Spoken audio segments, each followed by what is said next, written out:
Rosh Hashanah, Yom Teruah, towards the end. So, but Yom Teruah, very important festival, but it's not mentioned directly. We have to look at the scriptures to be able to find it and then be able to understand it.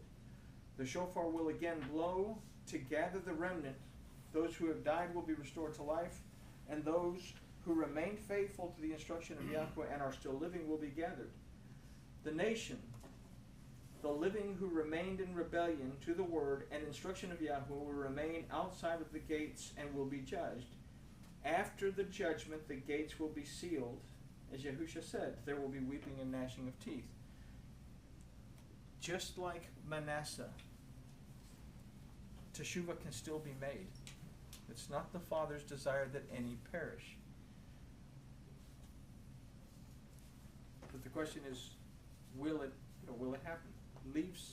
I guess this kind of leaves it open to say that even up until the end, people will still be willing to make teshuvah if they really truly understand. But I was reading in a book I had a little piece about teshuvah, and what's the difference between a teshuvah that you make while you're healthy and you're vibrant and you're full of life and you want to turn your life around and do something positive?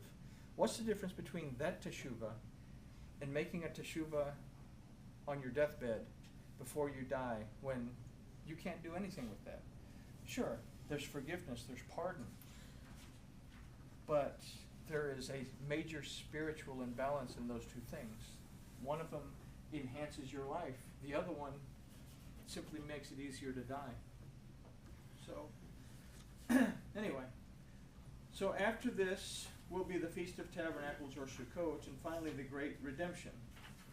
And we'll consider these more in depth as we continue our study of the book of Yoel. Now, this study is simply a general overview of eschatology based on the book of Yoel. As we go through the Torah, as we go through the prophets, we'll pick up understanding. We'll pick up little pieces to the puzzle. Because then we can go to Revelation. We can go to what Paul had to say, and we'll actually understand what he's talking about. And it's not something that, I have a confession to make, it's not something that I really enjoy teaching. You get into books like this and you can't help but teach it. Because I would rather teach about how our relationship works out. But stuff like this teaches us, why do we need to have such a good relationship?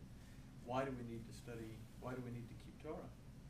So our future studies of the Torah and the prophets will learn more details, and in doing so, the writings of Paul and those in the book of Revelation will become clear, as there are many details that this somewhat general overview addresses.